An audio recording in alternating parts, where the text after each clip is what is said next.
on Change and Triumph with the wonderful Hina Kao. You are an award-winning artist, a 2-time published author, and the founder of Relizon AI, a company that has positioned itself as a global leader in the AI workforce infrastructure for so many companies.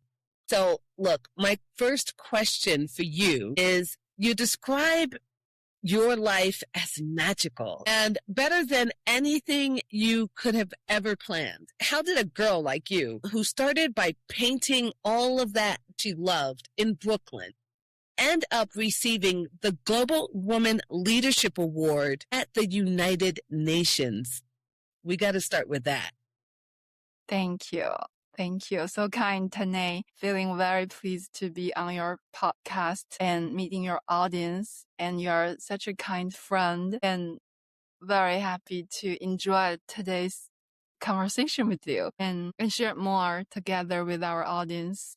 Yes, I feel life is quite magical, and I feel very fortunate and blessed beyond measure.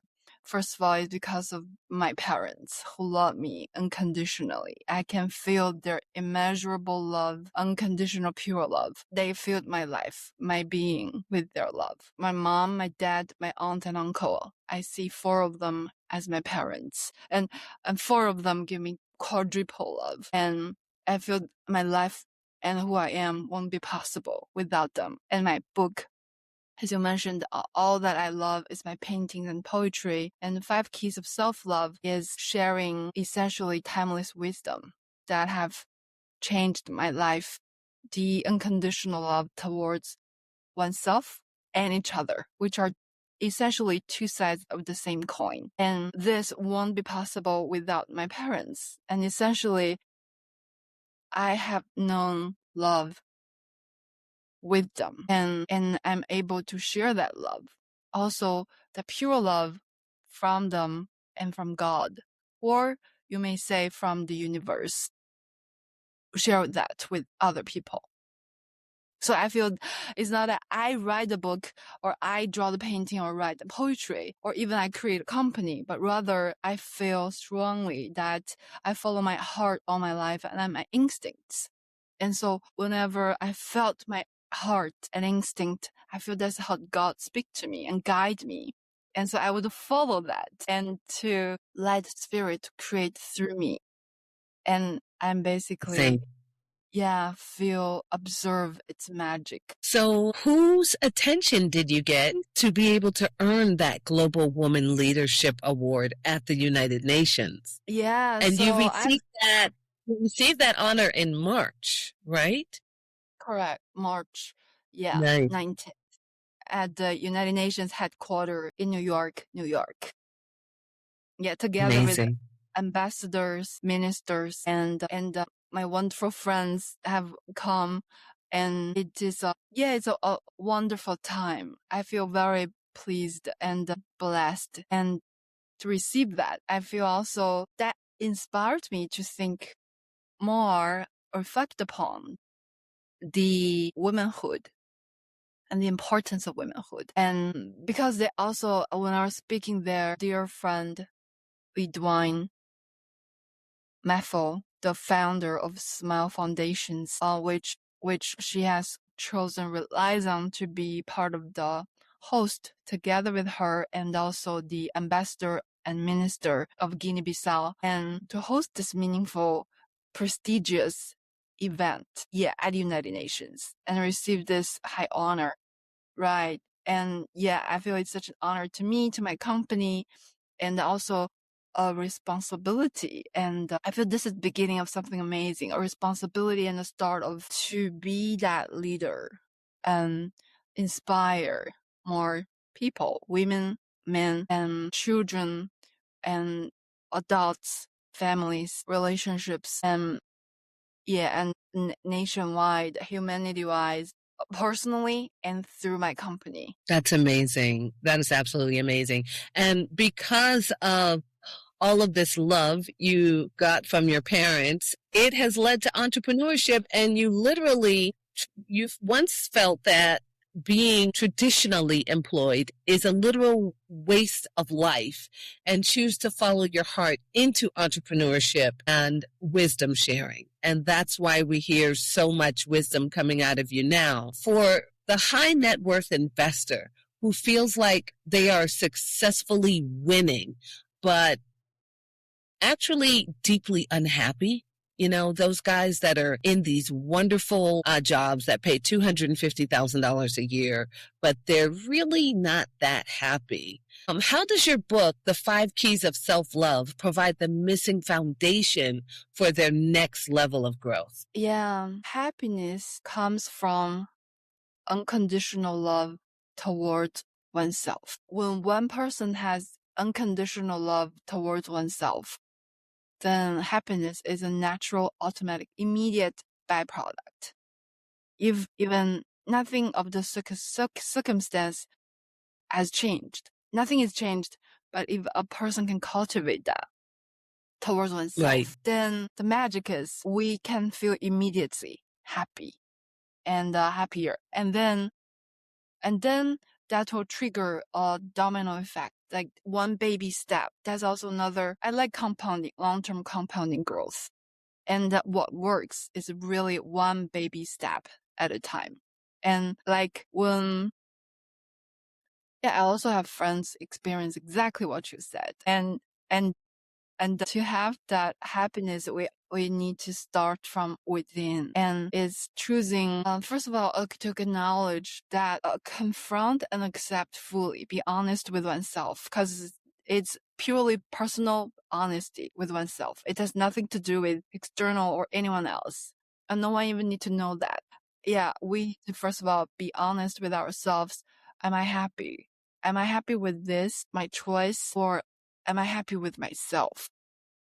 And what exactly am not happy with myself? Is that my choice of sacrificing my personal true passion and who I truly am for a 250K job or 1 million year job? Right. Is that really worth it? And then just be honest with ourselves, and yeah, and also to have compassion. Like, it is okay. I choose this for myself, and forgive oneself as well. We are not perfect, and we do make decisions that actually do not treat ourselves well enough. For example, we let ourselves suffer in an unfulfilling career or relationship, and then we build that resentment towards ourselves. And so it's natural to feel all kinds of emotions when we really be vulnerable with who we are. And then, but those are quite healthy. And it only gets better from there.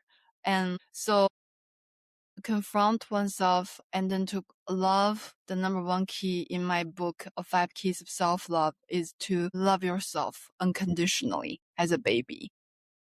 So that's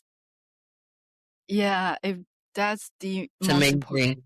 amazing. It reminds me of a recent clip I saw where Jeff Bezos talked about how he approached a friend about his idea. And his idea, of course, in the 90s, to compete with Barnes and Noble and build this online bookstore. And he said, and his friend said, that's a really great idea for someone who didn't already have a great job. And Jeff Bezos' response was, well, you can have a great job, or you can have a career, or you can have a calling. And it's really something that it sounds to me like that's something that you resonate with. What is your actual calling? And so that's, and you'll just be fulfilled where work doesn't sound like work anymore. It's just, this is what I do. And I think I've definitely found my calling. You've found your calling because Yes. it's not work. This is what we do. That's why we met at 2 different conferences, which is really awesome how we met. We met at one conference. I think it was Bridget Pennington's conference, or was it Grant Cardone, GrowthCon? You think it was Bridget Pennington? Definitely Grant Grant's GrowthCon. It was Yes. grand. It was GrowthCon. Okay, so we met at GrowthCon, and then we ran into each other again. We at the event for Dealmaker Wealth Society at DWS, and it was such a wonderful thing to see you there. So, I mean, let's talk about AI. Now, you believe AI is a $100 trillion market that will eventually bring so much wealth to humanity, then currency itself may become irrelevant. So, and it's funny because recently we have the Genius Bill. I don't know if you've had a chance to look at the Genius Bill that got passed, but I had an interesting meeting in New York. I was in New York a week or a week and a half ago, and met with some guys that are building out data centers. One guy was a billionaire. He owns 30 data centers. And the conversation was so absolutely powerful. And that Genius Bill came up where they were basically saying that blockchain and AI are going to merge. And because of the Genius Bill, there's not going to be any more talk about a I think it's CDBC or central bank token where people can just kind of like say, oh, we don't like what you did socially, so we're going to cut your money off. So as the leader of an AI company, you claim AI will replace jobs, but it will never replace people who use AI. How can professionals pivot today to ensure that they are the ones that are managing the agents rather than being replaced by them? Yeah, such a good question. And I'm very optimistic about the future. And I personally love agentic AI. I felt it brings such delight to me personally. And I love wisdom and intelligence. And I'm excited about the autonomous intelligence and super intelligence that AI is bringing us. Just like Elon said this year, by the end of this year, AI is going to be more intelligent than the most intelligent human being on Earth. And in 10 years, AI will be more intelligent than entire humanity. And so it is quite revolutionary. And I'm very optimistic. I'd rather be a leader that could help humanity and to enjoy this super intelligence and also essentially all kinds of emotions like fear, anxiety, they are basically a waste of our life energy. And so I wouldn't dwell on like fearing of missing like the job but really follow one's passion to do what really speaks to you. And I respect people who like AI or do not like AI. It's personal choice, but it truly gives us power of productivity in terms of output when we have a powerful tool. And AI give us that leverage for the exponential growth. And AI workforce is especially what my company relies on, is focusing on, and what I'm passionate about. To use AI workforce, there should be more AI workforce than a human workforce, a lot more. And humans will be more overseeing it. And also, currently it's replacing more like repetitive tasks, a little bit lower level.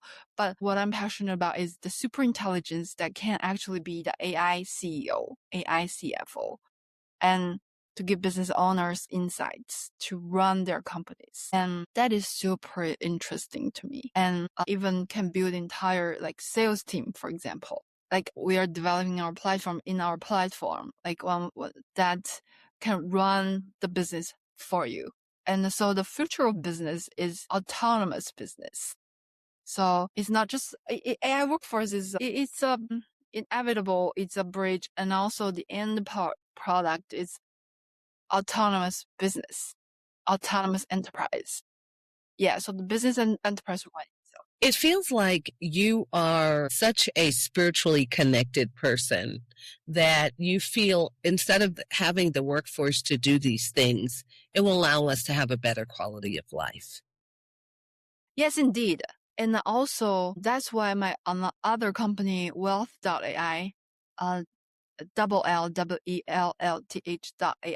Wealth.ai is focusing on the holistic wellness of humanity based on the 14 metrics distilled from my book, 5 Keys of Self-Love, which changed many people's lives. And that's what I see. The inevitable future, no matter how long we live as a humanity, like the more we are freed by robotics, humanoid robot, physical AI, and AI workforce, the more human beings are freed to reach our full potential instead of be trapped in repetitive tasks. And we are free to enjoy our creativity, live in our dreams. That is why my company relies on missions to help people live dreams daily. And that is essentially what Warren Buffett explained it very accurately. It's true luxury in life is doing what you love every day with the people who love you and you love. I see that AI,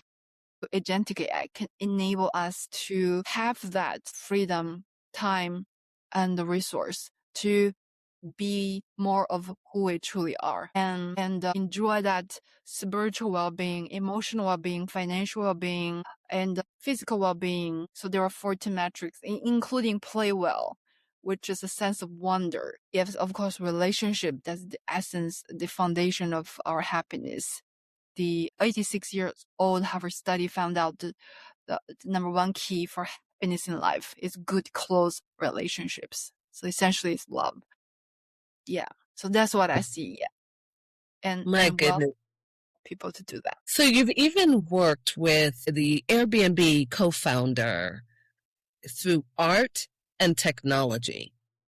It seems like this is really where you feel people can liberate themselves. Yeah. The co-founder of Airbnb, Joe Gabbia, he endorsed my book, 5 Keys of Self-Love. And he said, I have no doubt it will light up souls. Because I told him I shared his story. He and Brian Chesky both are my alumni, RISD alumni. And I met them in person at my commencement, a luncheon with President Roseanne Somerson. And so I felt their story can inspire more people. And then I put them in my book and I shared with Joe. I'm publishing this book, 5 Keys of Self-Love. And he said, congrats, Hina. Actually, I saw his message when I was skiing at Beaver Creek. I was just get off the lift from Ritz-Carlton lift. And then before I sliding down, I just checked my phone, like just randomly. And then I received this message. He sent me, congrats, Hina. And I'm no doubt it will light up souls. And I just felt that means so much to me. Like his faith, belief in me, and his trust. I'm no doubt. Even when I say that to like show my faith and kindness to my good friends, and I feel it's a strong conviction. And then I realized, wow, Joe said that to me. I really appreciate him so much. And it did light up souls. Actually, people come to me saying you changed my life again and again because of my book. Actually, I didn't expect that. I really published the book to share the wisdom, changed my life. And it changed my life. I felt so much joy, love, peace writing it than I was doing anything else. And yeah, I just felt, wow, that's exactly what God put me on earth to do. Like, it's based on how I felt. And I put all my heart, all my soul, all my life to it. And it was born on Christmas Day, naturally, the same day as Jesus. Get out of here. What a blessing. So indeed. That is such... That's what I felt, wow, only God can make it happen. It's truly more magical than I could imagine. My God. So you've moved past this imposter syndrome that a lot of us have by realizing that life is just a simulation and it's a game meant to be enjoyed and not just a game of achievement. You even mentioned that the number one regret of people is on their deathbed, their life true to others' expectations. So a lot of people live their lives for their parents, for their kids, for someone else, and they wish they have lived their lives for themselves. It's so funny because I love ancient Egyptian knowledge, and one of the things that they talk about, you always see that statue where it's kind of like a law statue, that is a scale. that weighs. And it says, in order to go to death properly, your heart has to be as light as a feather. And so I think about that and how you mentioned the weight of achievement and how, it's really about unconditional love. And like you said earlier of yourself, can you elaborate a little bit on that? Wow, that's so beautiful. I love that. This is the first time I heard about it. Yes. Yeah, Yes. the It says your lightness. heart has to be as light as a feather to prepare for death. And if it's not, then you'll be reincarnated again, basically. Well So, said. I feel that too, because yes, so-called reincarnation, like, is attachment. Like, the more we right. attach to things, to people, and we'll come back again and again, like, just basically to relieve that attachment. And then when we realize this, like, life itself, everything actually, it's truly just we can call it simulation or we can call it illusion, but basically our dream. But it's truly what it is. Who we truly are is truly very everlasting. Like, before we were born, after we are dead, who we truly are is the timeless, everlasting.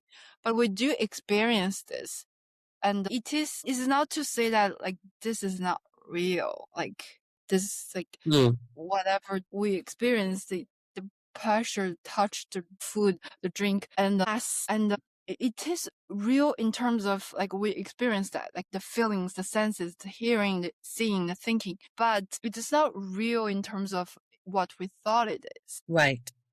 That's the part. Like, when we can have that attachment, it's like waking up from a dream. When we're in a Yes, dream, we do not know it's a dream. We feel it's so real. Like, everything is so real. We're literally living it. And the moment that we wake up, it is a dream. And we come to another reality. And we do not know that until the moment we wake up. So this is the movie. I feel strongly this is the movie. This is the movie. And just like we yes, were watching the theater. And also, like, what ancient enlightened person mentioned in Tao Te Ching by Lao Tzu, ancient enlightened Eastern philosopher lived 4,000 years ago, who inspired me a lot. He mentioned in his book that enlightened person basically talk about when people ask the enlightened person, what does enlightenment feels like? And then he answered that basically it's just the elimination of illusions, so that he can, when he drinks, he drinks. When he eats, he right, eats. When he wakes up in every day, he just wakes up in every day. And when he sleep, he sleep. That's it. There's no illusion. That is a beautiful being, a beautiful way of being. And that is light. right. So you walked away from traditional employment, but what were you doing before Relies On? Can you tell me a little bit when you sat down to write the 5 keys of self-love, what was the biggest mistakes that you saw that people make that you would like to correct during this conversation? Wow, thank you for asking this question. And I feel it is so important to live one's dream daily. I feel it's a waste of life otherwise. Yeah, It's really not worth it. And personally, I'd rather die than I'm not doing what I love. Like, it doesn't matter to die or live a short life. Oh, and also, it's really not up to me. Like, this life is a pure gift, and I have an unconditional gratitude towards life. I feel we are blessed with this gift to enjoy it fully. And it's not absolutely. up to me to judge anything or anyone what I'm blessed, what I received in this life. I feel I'm blessed beyond measure. And also, judgment is not love in all kinds. So it's very important to know that. And whether we towards oneself or each other. And I feel the most important thing is to truly live one's true heart, true self. Like Carl Jung said, the privilege of a lifetime is to be who you truly are. And I feel that's very important. Just as you mentioned, we talked before, number one regret of people dying is they wish they live a life true to who they truly are. I wish they didn't care so much about other people's expectations. And they regret they were living to other people's expectations, not who they truly are, what they are really happy with themselves. I feel that's not a life worth living. Even though maybe, because this regret applies to 70% of people, even though maybe 70% of people live that way, and quantity doesn't make a decision right. Like even just 1% of people do that, if that's the truth, then that is the truth. Even 99% people disagree, and truth is the truth, and wisdom is the wisdom. So it is our choice and our awareness to do that, to make the choice to live one's dream daily, even though it might be difficult. And some people might be very happy to be employed and also very successful too. Or instead of financial, like entrepreneur investor, they could be a great artist or a spiritual leader that can change humanity in their ways. So it's not one way to fit all kind of success. To me, it's very personal. It's we define who we truly are and just be who we truly are. And I feel that is the most important. You're so, I think both of your halves of your brain are connected because you are very right brain and left brain. I don't know which is which, but I know one side, most people are like either left or right because either you're creative and artistic or you're super analytical, and you're actually both. So you've done the work to connect your right and left brain, which means you're kind of like Lucy, where you probably are using like 60% or 70% of your intelligence. So let's talk about, yes. So Relizen AI offers a compounding machine for businesses, integrating technical excellence with investment acumen. Beyond the software, what is the intelligence as a service layer that you provide, and why is it crucial for the future of business operation? Great question. I feel intelligence, yes, we mentioned before, service as a service, like 3 business models. Service, traditional service. We develop mobile apps, we develop softwares, AI agents for companies. And we also compliance service, GDPR, HIPAA, SOC 2. So those are all services. We also offer tech consultant service, etc. We can add more just to help. We are essentially the value creation system for a company from launch to exit, including IPO. We'll continue to improve our system. So that's service part. The second is software as a service, SaaS. You know that. We know that. And third layer is intelligence as service. Right. That's what you mentioned about. And that's my focus. And that is the future of Relizen AI. In our business, since we've spoken, we've finally dived in to Claude, OpenClaw, Hermes or Hermes, however you want to say that. And just so many integrations with MCPs and all of that. I've got to tell you, we have literally done what you've said. Underwriting has been replaced for the M&A. So when someone actually submits their deal, they submit their drive folder with all of the financials. Our agent runs through those financials, provides an underwriting report, and spits it back out. Now, we had a loan processor that did all of that work for us before, but now the loan processor is able to just communicate with our equity investors, with our debt providers to get that deal done in human-to-human conversation.